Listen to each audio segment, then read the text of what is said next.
Hello, and you are very welcome back to Davinci Resolve A to Z, your one-stop for all things Davinci Resolve. And in today's episode, we run a test to see, does removing a project from your system also remove optimized and cached media along with it, or do we have to do that manually to prevent our storage from overfilling? Let's jump into Resolve and find out.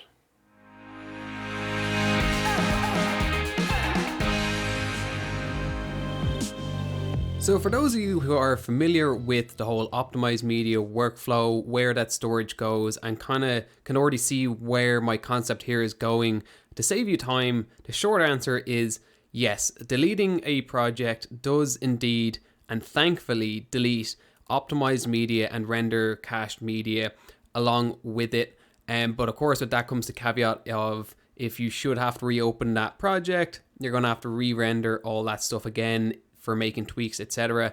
So my tip would be slow your roll, just let that project sit there. It only takes up a few kilobytes, and until you're actually definitely done and dusted with a project, don't delete it just yet. But deleting the project when you do a bit of a project cleanup from time to time, like I do, will also go ahead and clean up your hard drive space for you.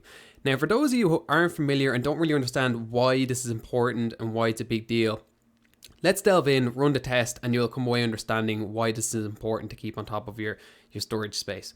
So I've just dragged in some clips here, and the first thing I want to show you is just my project settings. So basically, I typically would go for quarter resolution with my 4K footage, and I typically set those to DNxHR LB. But for the sake of exacerbating the storage space being used up here, I'm leaving it on original and DNxHR HQX, just to make it really obvious when we look at the numbers as to when you're creating this media to improve your workflow, you are taking up space. So with that out of the way, the first thing I'll do is I will actually just run a baseline. So here is the hard drive in my system that I have set up to a folder for storing all this media. It's an internal like hard disk drive. So if I right click on that and go to properties, you can see that right now we in free space have 1.08 terabytes. So we'll keep that number in mind, 1.08 terabytes.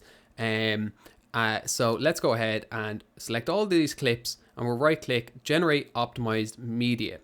So we're going to time lapse through this because you don't need to sit here for the 20 odd minutes for this media to generate, because there's quite a bit of footage in the timeline.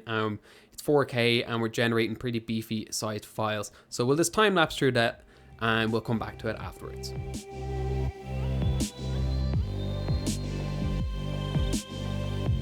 Okay, so with the optimized media generated, let's go back to our storage hard drive here, and we'll go ahead and look at the properties again. And you can see we've gone to 1.05 terabytes. So we've taken up about 30 gigs of space. So we'll just close that off there. Let's come back in here and let's also right click on those and render color cache output. And we'll come to playback here, render cache, and go to user.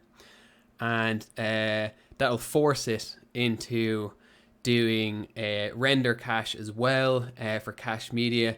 If you set that to smart with nothing being done to the footage, if your system can handle it, there's a chance that it wouldn't necessarily force it into doing that. So this is generating even more media.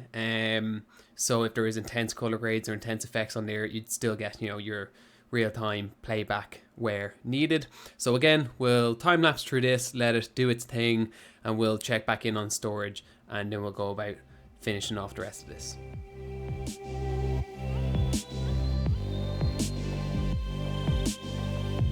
Great. So with all of the render cached media generated, we will just go back in here, right click, properties, and you'll see just a tiny bit more of storage has been used up, another about 10 gigs or so. So all in all, about 40 gigs of storage has been taken up, and that was just a few clips. So you can see across a project how your storage could get eaten up very quickly, especially if you didn't set up Resolve with this in mind when you first started. So for example, typically it points that folder straight at your C drive. So you could very quickly run out of space, especially on a laptop where you might only have a small SSD as your C drive, for example.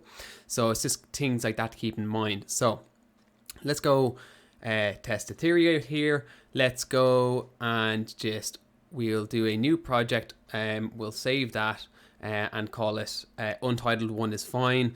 The only reason we're doing this is because you can't delete a project that is currently open, which makes good, fair sense. So just one last time, we'll look at this. We've gotten up to being only 1.04 terabytes of free storage when we started at 1.08. So we'll go in, storage test 2, right click, delete that project, and yes, we'll delete. Takes a couple of seconds. So with that project deleted, let's come back in here, right click, properties, and you can see we've gotten back to 1.08 terabytes of free storage. So there's the proof. It does indeed clear off that storage. Now, what's important to note is that if you come into playback, you can delete your optimized media manually, separately, or you can come into delete render cache, and there's a few different options depending on just how much of that media you want to delete. But it's good to know that when you delete a project from your system, when you've wrapped that whole thing up, that all that media goes along with it, so you don't end up accidentally building up massive amounts of media that's not going to be used again and unnecessary. And the reason this is important, in my opinion, is because if we come in here, basically cache clip, this is where any of that media would get its files generated to, and it's complete nonsense. So if you have projects you still need that optimized media or cached footage for, there's no way of coming in here and going, this project, so that's a bad example because that's only audio files, probably only audio files left in here anyway, but you can see that it's a very nonsensical cache media, optimized media file structuring. And if you've ever delved into these, you'll know that you'll go into folder after subfolder after subfolder where there'll be these random files with random directories that make no sense. So there's no real clear, easy way to distinguish in here what files you can and can't delete. So thankfully, you know, with deleting a project, that media gets cleared out too. So we'll leave it at that pretty much. The important takeaway here is that if you're not super on the ball with clearing out optimized media and render cache within here before deleting projects, it's fine. It takes care of itself, and it's very easy to keep on top of your storage that way. That said, it is important that when you're finished with projects, definitely do delete them from here, because without deleting them from here or within Resolve itself, you're going to very quickly fill up your hard drives or your SSDs, because that media is not going anywhere and it's not being used anymore. So it's just important to keep in mind for keeping track and not overfilling your hard drives, because there's all sorts of downsides to having overfilled hard drives. I hope you found this tutorial helpful. Did I miss something that should have been covered in this tutorial? Let me know in the comment section below so I know to cover it in a future video. And of course, don't forget to subscribe so you don't miss future uploads. My name is Lee Dalton, this is Davinci Resolve A to Z. Thanks for watching, and I will see you in the next video.